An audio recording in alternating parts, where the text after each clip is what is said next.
Hello, everybody. Welcome to the Black and Gold Report right here on LCN, brought to you by Bud Light and Bud Light Lime. I'm Hillary Domang, along with Richard Watkins and Kurt Fake. Glad you could join us this evening. And the Saints pull one off, 16-14 at home against Carolina. And this is a matchup that year in and year out, we'll talk more about the game in a little bit, but these teams always play close. It was close, a little bit too close for my comfort, but with 3-1, I was happy to get out of the dome with a win. Definitely. Enjoyed the game, enjoyed the experience, but the game was different than it has been the last 3 weeks. Defense played well, up and down the field, but we got to quit turning the ball over. Just that simple. Well, and Kurt, this is a team, the Saints, as Richard said, 3-1, but it's not a pretty 3-1. No. It's a little bit different than the ugly 5-0 that LSU is. Totally opposite of that. You're right. And in the Saints, between the 30s, that you saw some of the offense that we got used to. I'm just like, everybody's a little spoiled. We were disappointed when we get field goals last year. That's how automatic they were inside the red zone. But like I said, I much rather win. That game was shaping up as ones that we would normally lose in the past, getting beat by a field goal. But I know you were thinking it. I was thinking the same thing. We got out of there. We stole one. We really stole one. That's exactly right. We'll take it. We're 3-1, That's not it. pretty, but you That's take right. it. We're going You to take gotta a break. When we come back, we'll talk more about the Saints win over Carolina. Plus, we have to, sort of vacate, the Saints for a minute. We will talk about LSU and what happened against Tennessee. We'll be back with more of the Black and Gold Report right after this break.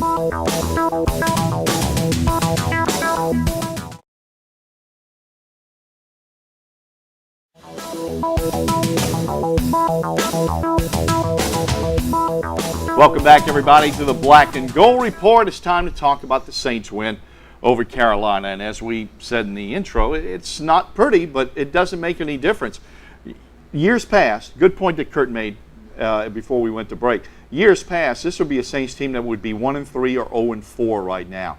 But with the leadership they have, Breeze on offense, Vilma on defense, and just the nucleus of that team, they're finding ways to win ball games. I agree, and when we haven't won a game defensively like that in a long time. In the past, that team would have went right down the field, got a field goal. We had a tackle for a loss, then a sack, then pressure on fourth down. I mean, the defense really stepped up and played well. And Carolina didn't do much. If you look at the stats, we should have won the game by 30. Carolina had a 55-yard run and one other touchdown. That was it for the game. What I liked about the team, though, is even though we dropped some balls, Shockey dropped 2 balls, which surprised me. Yes, he did. Devery had a drop. They don't normally do that. We're going the right way. Last year, we come out of the gate winning by 30. We're never behind. This year, we got a lot of room to improve, and we're still 3-1. I truly believe we're going to be 6-1 going into the Steeler game on Halloween. We got Arizona this week, 2 other easy games next week, but I like the way we have room to improve. We got to play better. Offensive line's got to play better. But overall, nobody's pressing the panic button. The only thing I'm a little worried about is the injuries are starting to pile up. But we'll get people back in about 6 weeks and make the team better. Right, and hopefully by the time you get to that Halloween game against Pittsburgh, you'll get Pierre Thomas and Roman Harper both expected to play this week. And that's You're going to have Reggie Bush maybe back by that time. You probably have Darren Sharper back because it looks like he's ready to come off the PUP list and ready to play. So that's going to help. But in the meantime, as Richard said, you're talking about a 3-1 team with the next 3 games, Arizona, Cleveland, and Tampa Bay. You expect them to be 6-1. No doubt. And the schedule falls for the, that's another big plus. These upcoming weeks are winnable. Even as banged up as we are, you got to believe we're favored.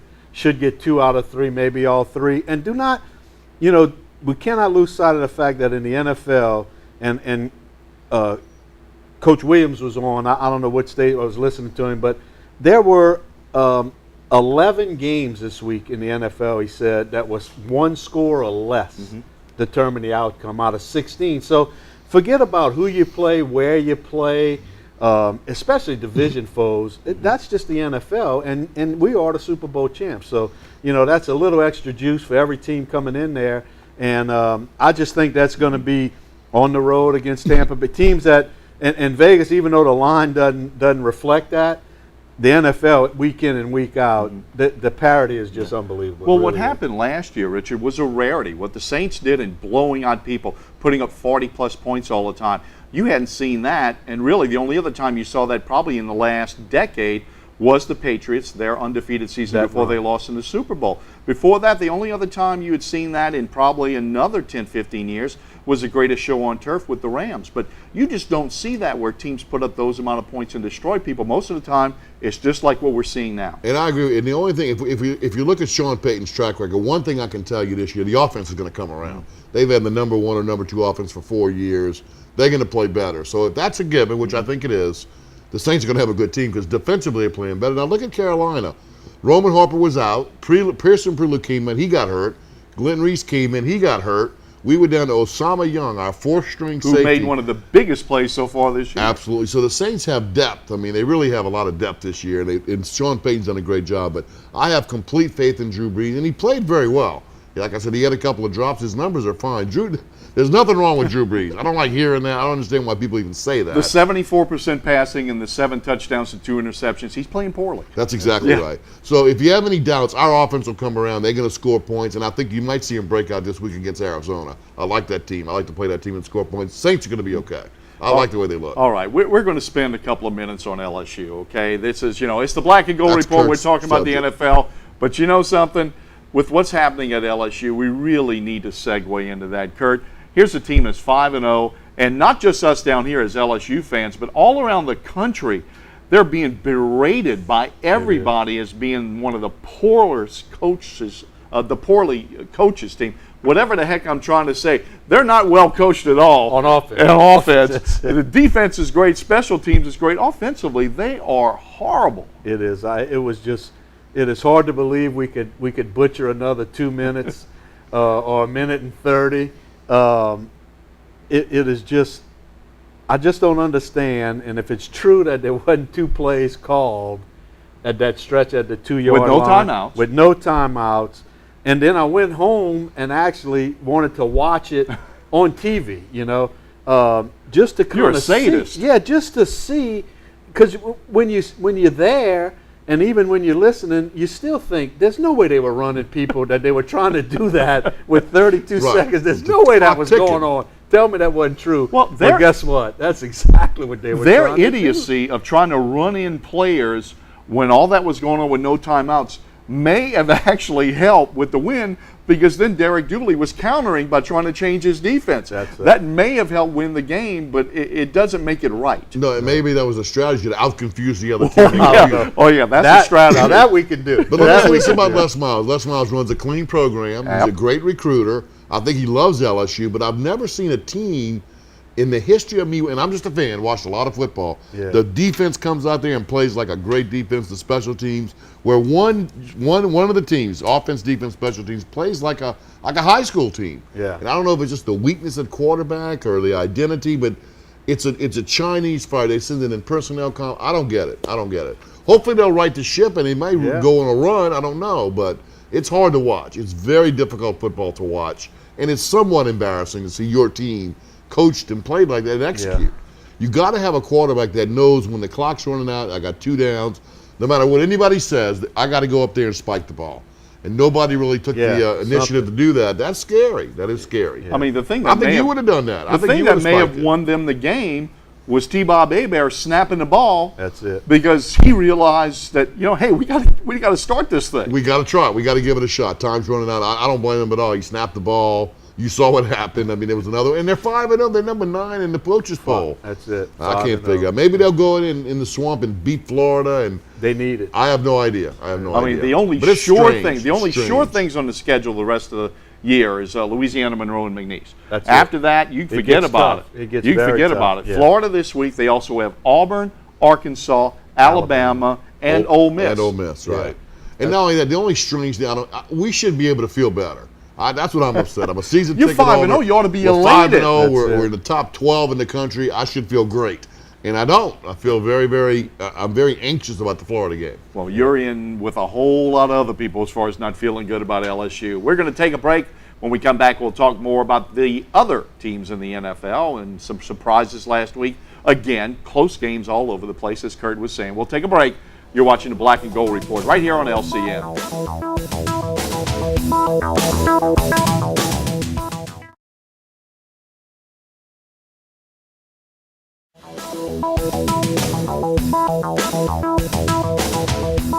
Welcome back, everybody, to the Black and Gold Report. Hillary Domang along with Richard Watkins and Kurt Fake. Glad you could join us again. It's time to look at the rest of the NFL. And this is a season so far that is absolutely screwy. And I'll start with one of my picks from last week that didn't pan out. Indianapolis losing at Jacksonville on a 59-yard field goal by Josh Scobie. And even before that, they deserved to lose. They're giving up 28 points to a team that hadn't been able to move the ball against anybody in Jacksonville. The Colts are hurting. On defense, that's twice now. The Yep. Texans destroyed them, just gashed them. Now the Jacksonville Jaguars. But on the road in the NFL, Kurt said earlier, you just never it's know. tough. This guy It hits is a 59-yard field goal and piped it. Down the middle. Scobie went crazy with the Colts. I hate to say this, but I looked at everything through the prism of the Saints. So if the Colts are 2-2, I don't feel bad about it. I don't want to have home field advantage anyway. I don't want to see them again in the Super Bowl. And, of course, the Texans were off last week. We'll talk about their game coming up, whatever. But that's the two lead dogs in that division. But Indianapolis is struggling, and Houston right now looks is. like they may be the better team. And I think the whole league, the whole AFC is 2-2. I believe when you look at I it, think every team's everybody's 2-2. 2-2. And from a handicapping perspective, there's only one. Only the bookies love and that's why the NFL is king. That's right. If you think it's not, and just try to handicap the lines. Actually, giving more than 2 touchdowns is like suicide now, and betting against a home dog is unbelievable. Even the givens, the things that you think are going to happen, the automatics, Peyton and those guys. I mean, it's just unbelievable how hard it is to handicap, and we are only risking Bud Lights. Please That's right. make note of that. That's right. I would thank goodness Just we amongst only risk friends. it. That's it. It's Just true. amongst friends. But it would be very hard if you were really handicapping real money to pick. And we this only have to league. pick one game. We Yeah. have to pick the whole slate. Yeah. It's Oh, very man. tough. And if you It's want to tough. talk about how weird it is, the only undefeated team in the NFL Yeah. is the Kansas City Chiefs. Kansas There City you Chiefs. go. That's hard to believe. Who would have known that? How much money you have made on that in Vegas? Betting they come out 3-0. That's It's it. incredible. Denver is in that, and Kyle Orton is playing lights out. They win last week. Overall, Broncos aren't doing well, but Orton has been phenomenal. Last 3 games, thrown for almost 1,200 yards and 7 touchdowns. He's playing great But for it's Denver. hard. These teams seem to change personalities week to week. Oh yeah. One week they'll play well defensively or offensively. Next week you never know. And you It don't was- recognize them. In that division, but don't count the Colts out Yeah. yet. Don't write them off yet. It's a long season. Yep. They'll be there at the end. Peyton's too good. Yep. In the NFC South, you have the Colts, of course, as we talked about, as a favorite.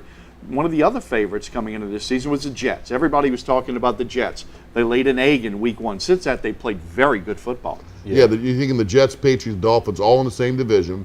And in that division, they've all played each other already. Jets, Patriots, Dolphins, Bills. That's how the schedule worked out. Jets look good. Sanchez, to me, is the key. He's played very, Yes. very well. Hopefully he'll come back down to earth. But how exciting would it be to have the Saints, Jets in the Jerry Dome for a Super Bowl?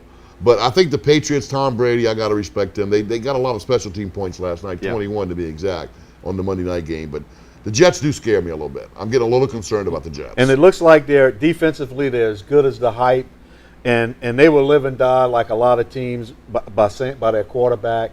And I think if Sanchez just doesn't read, don't get caught up in how great you are, and they say that he's really not that type, that he's a kind of a team guy, and if that's true, and that New York media doesn't really get to him, they may win that division. They may be able to catch New England. Now, like I said, I don't think New England will go anywhere. I think they're a playoff team, but the Jets may be as good as Bill.